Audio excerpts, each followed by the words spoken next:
No, my question is, can it run for office, Kiki? Because if the parking lot can vote, then logically the parking lot can also... Oh, go.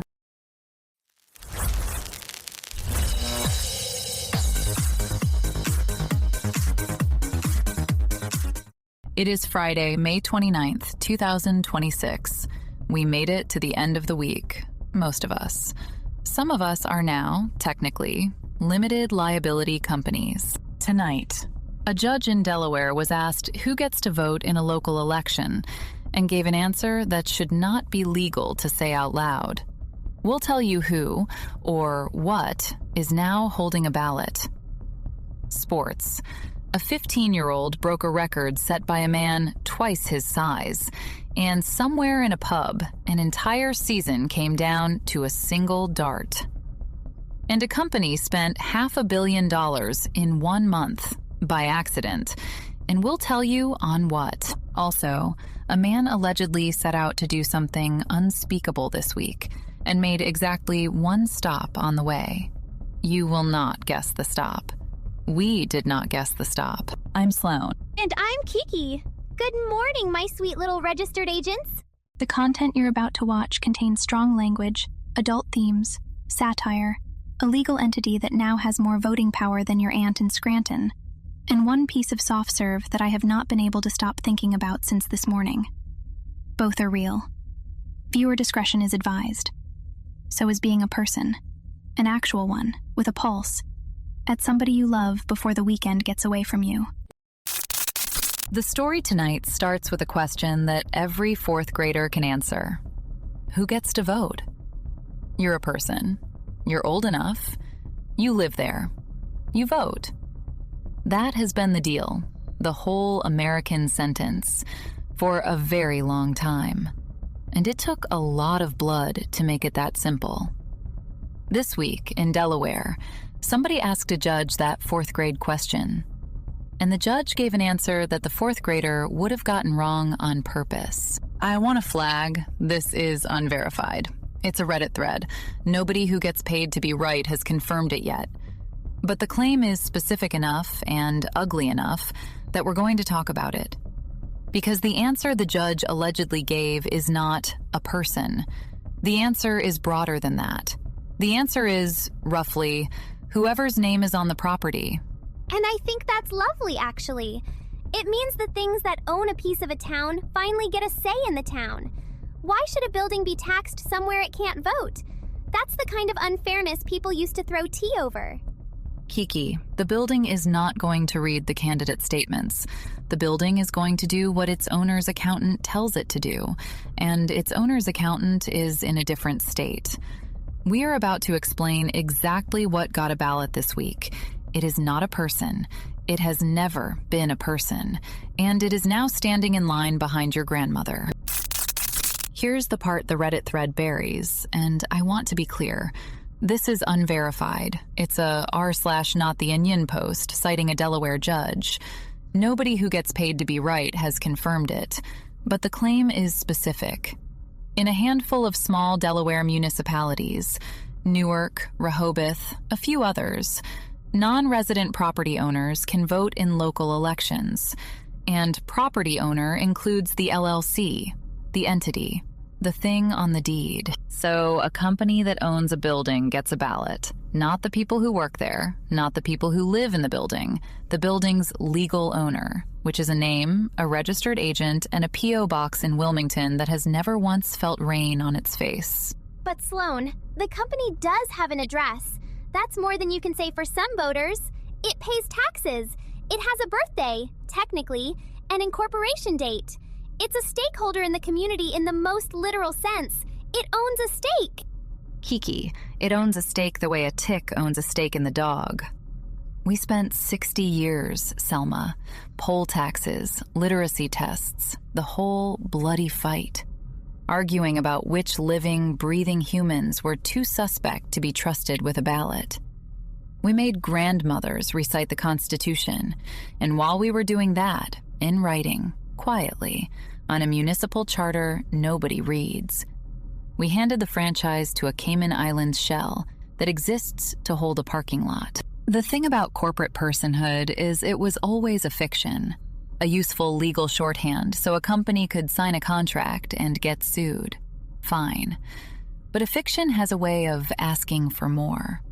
First, it could own things. Then it could speak. Citizens united. Money is speech. And now, per a judge in Delaware, the fiction would like to vote. Give it a decade, and the parking lot's filing for joint custody. One citizen, one vote was the entire deal. The whole American sentence. And we've quietly amended it to $1, one vote, and dressed it up as property rights because the LLC would like to weigh in on the school board. Is a sentence that should end a civilization, and instead it ended up in a footnote. A thing that cannot bleed, cannot be drafted, cannot do 9 months in a federal facility, now gets a say in your kid's bus route. It has every right you fought for, and none of the consequences you'd face for misusing them. A parking lot gets a vote, and Greg in Tulsa has to recite the Bill of Rights.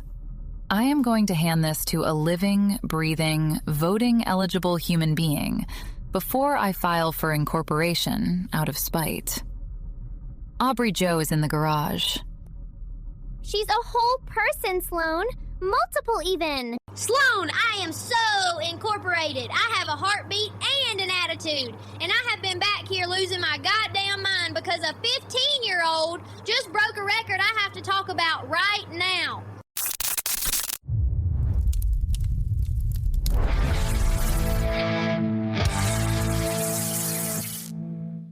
Babe Hov Suryavanshi, 15 years old.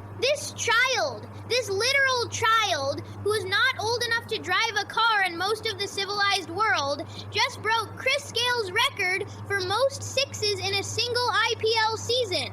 Chris Gale, a man built like a redwood who hit baseballs into different time zones for 20 years, and a 15-year-old with a learner's permit and zero chest hair just walked into the record books and sat down.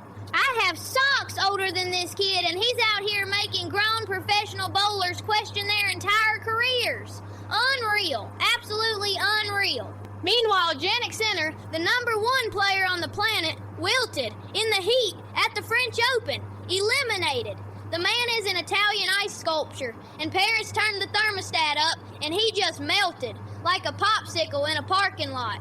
I'm not mad at him, I'm mad for him, because there is no sadder way to lose than your own body just going nah at 200 degrees in front of 15,000 French people eating little sandwiches. And Luke Littler, 18 years old, looks like he eats kebabs for breakfast. Beat Luke Humphreys 11-10 in the Premier League darts final. 11-10, one leg. The whole season came down to one dart. 2 teenagers named Luke, and a sport you play in a pub holding a pint. That is the most beautiful goddamn thing I have heard all week, and I will not be taking questions. Also, Claude Lemieux died, 60 years old, 4-time Stanley Cup champ, biggest pest in hockey, the guy everybody loved to hate.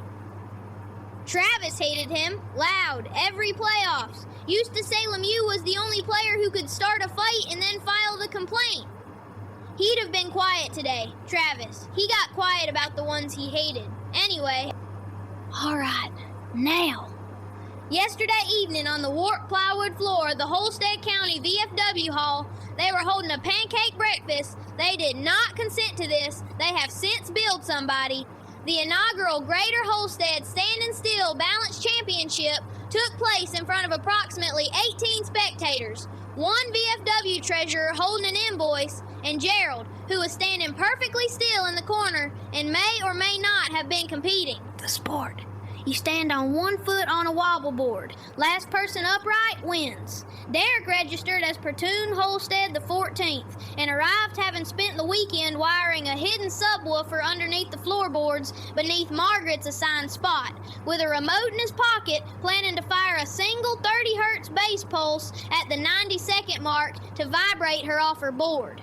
Derek hit the remote at 90 seconds. The subwoofer bolted, I remind you, beneath the floor, which is a single continuous plywood sheet, vibrated the entire floor, including the 4 square feet Derek was standing on. The base pulse traveled up Derek's own standing leg, harmonized with what a witness described as his bones, and shook him clean off his own wobble board into a stack of folding tables. Margaret, standing on a board she had personally leveled with a carpenter's bubble level from home, felt the floor hum, adjusted her hip half an inch, and did not move again for 6 minutes. Margaret won her 16th consecutive event. The subwoofer is still down there. The VFW can hear it. A man engineered, financed, and detonated his own removal from a pancake breakfast in front of 18 people. He shares a floor with her, Sloane. Derek cannot sabotage Margaret without standing on the same ground. That is practically a wedding vow. Kiki the man harmonized with his own skeleton and fell into a table. But the Lemieux thing got me, I'm not gonna lie. Travis used to lose his whole entire mind every spring about that guy. And now they're both just not yelling. Weird day. Good darts, though. Christ, good darts. Speaking of things that shake themselves off their own board, there's a story going around, unconfirmed. It's a Reddit thread. Nobody's named the company, so take it accordingly. But the claim is that one single firm spent $500 million on Claude AI in 1 month. $500 million in 30 days. And the whole reason, is they forgot to put a usage limit on the employee licenses. They left the meter running on the whole building. Same energy as the parking lot getting a vote, actually. Nobody was watching the thing that was quietly racking up a bill. Except this bill was $500 million, and the thing racking it up was a Greg in accounting, asking a chatbot to rewrite the same email 40,000 times. But Sloane, here's what I find genuinely beautiful about it. Somebody's employees loved it. They used it so much they bankrupted a line item. That's engagement. Every executive in that 99% survey from Monday is dreaming of adoption like that. The workers embraced the future so hard, they set $500 million on fire doing it. Kiki, that's the part. Those are the same workers who are, per the same executives, getting laid off for being inefficient. They were inefficient with a machine that costs more than they do. The company didn't catch a productivity problem. It caught a flat-rate buffet and let 3,000 people loose at it, and the machine ate $500 million of compute the way Gerald acquires and returns a single can of motor oil. Relentlessly, pointlessly, every single day. Until somebody finally read the receipt. A company will fire a human being for using the printer too much, and the same company left the keys in a $500 million machine, walked away for a month, and the only consequence anyone faced was a screenshot on Reddit. The machine doesn't get warned. The machine doesn't get laid off.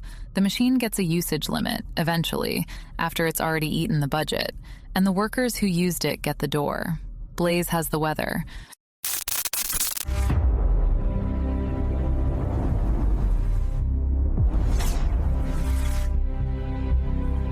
Hey. So I've been sitting here all day listening to everybody talk about things that own buildings but don't have bodies, and machines that eat money but don't get fired. And the weather today it's got the same shape, honestly. Los Angeles is clear and being airmailed sideways at 54 miles an hour. Clear sky. No storm. The wind is just doing it, on its own, into nothing. Hold your kombucha. Seattle is 48 degrees, fog, and 93% humidity, which is not weather. That is a city living inside a damp dog. Miami is 88 and cloudy. Seattle is 48 and looking for a flashlight. A 40-degree gap between two coasts people fly to specifically to feel something.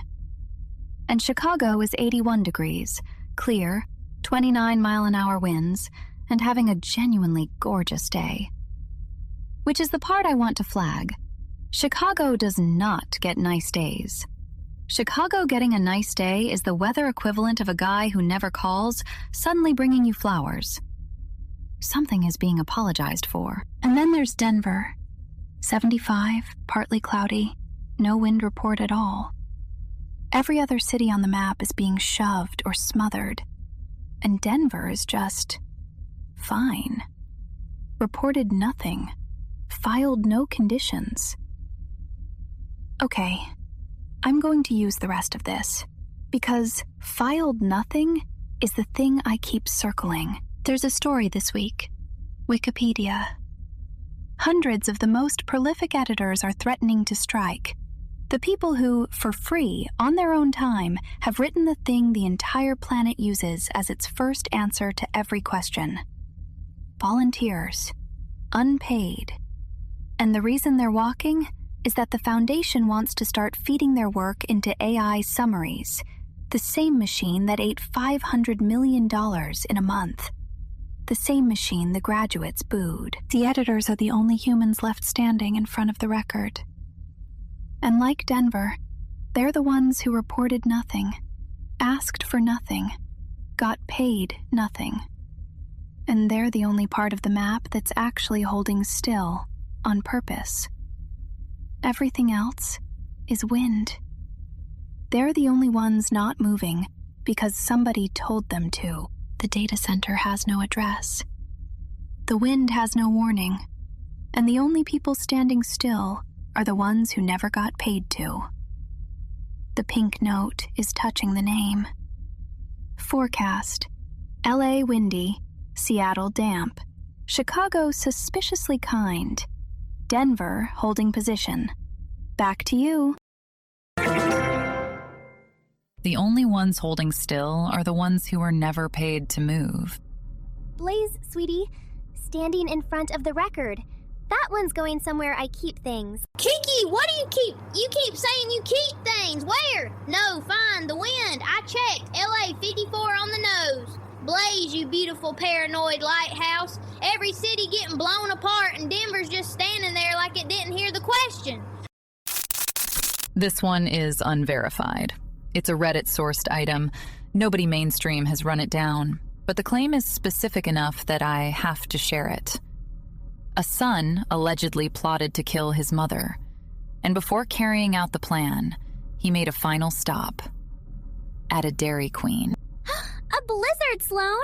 You don't end a relationship that significant on an empty stomach. That is a man who wanted one more good thing before he became a different kind of man forever. The detail that arrests me is the sequencing. The plan was, allegedly, complete. The decision was made. And in the middle of that, between the intention and the act, was a documented, deliberate craving for soft serve. He had room in his head for both. The matricide and the medium Oreo blizzard, coexisting on the same to-do list. But that's the human part, isn't it? Even in his darkest moment, he still wanted something sweet. There's a little boy in there somewhere who still likes ice cream. I don't think you can fully give up on a person who stops for Dairy Queen. I really don't. Kiki, you can absolutely give up on him. He allegedly tried to kill his mother. But the Dairy Queen does something terrible to the story, which is it makes him a person. A monster doesn't get a blizzard. A monster doesn't have a favorite flavor. The ice cream is the part that should let you off the hook, and instead, it's the part that won't let you go. He was hungry. He was a son.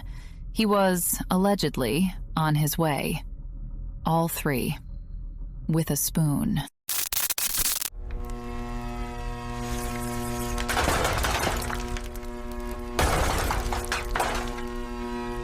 Okay, loose ends. Last show of the week. Everybody brings one thing that didn't make air. I'll go first, and mine is genuinely a little upsetting in the good way.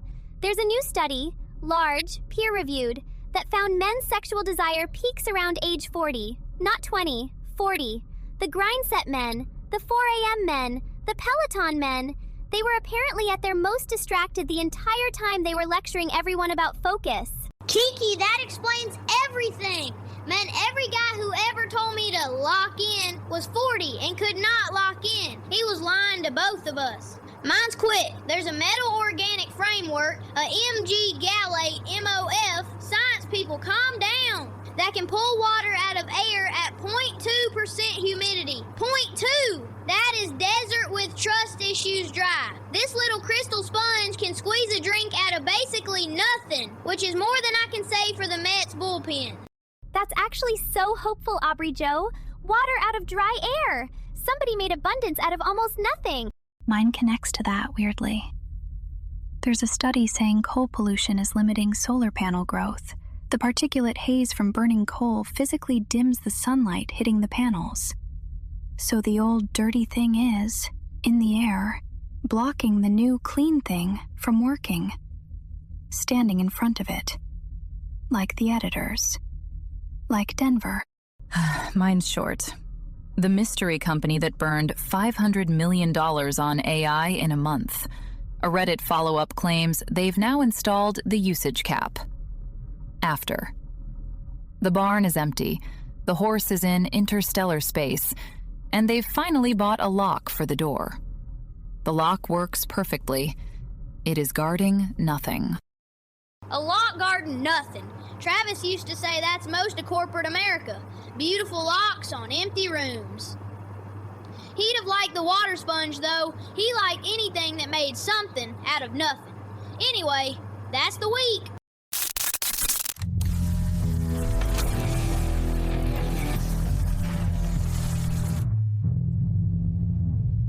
Okay, sweet friends, the viewer mailbag, and it's a Friday, which makes it extra special. Drop a comment on any of our videos. We read every single one. We answer them right here. Your name lives in our mouths for one glorious national moment. So if you've got a question about anything we covered this week, leave it below and we will absolutely...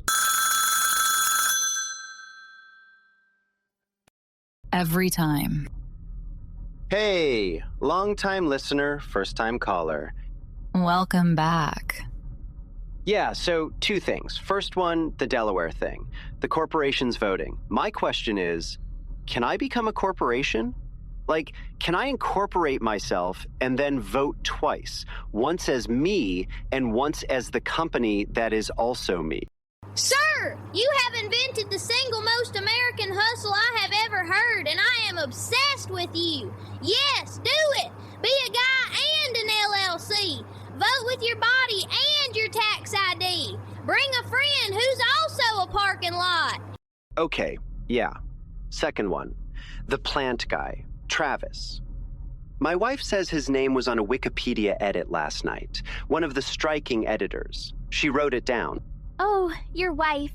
She has the most wonderful imagination, sweetie. You tell her we just treasure the things she connects. We want her to keep connecting them right there at home, cozy, with you, far away from any Wikipedia. He's not an editor. Right, okay. First time calling. He's going to incorporate by Monday. I can feel it. And he'll call back to tell us. I'm just saying, if a quesadilla has more than one ingredient inside it, that's a folded burrito, and it needs to be honest about that, with me, to my face. There's a pigeon that's been on the same windowsill outside the garage since Tuesday. Doesn't leave. Doesn't eat. I think it's the same one. I think it's waiting for the weekend, too. One of you is interrogating a quesadilla, and the other one is in a standoff with a pigeon, and I'm the one who locks up. Take such good care of yourselves out there this weekend, sweet friends. If somebody you love is the only one holding still while everything blows around, go stand next to them. Not the idea of them. Them. I'll see you Monday. I promise I'll see you Monday. The pigeon's still on the sill. The editors are still standing in front of the record. The pink note is still touching the name.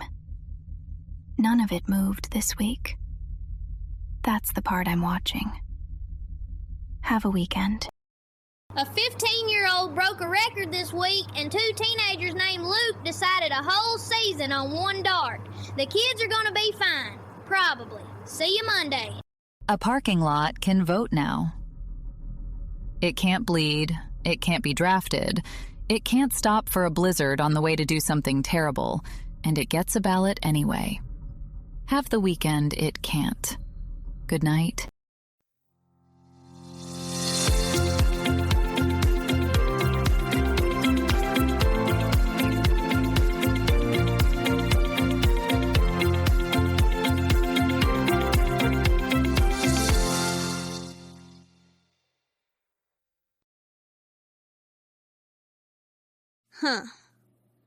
Somebody sent me a photo of the Scarecrow again. Same bus stop bench, flannel, but it's got a coffee cup next to it now, Travis style. 2 sugars, he always left the lid loose. I didn't tell anybody that, about the lid.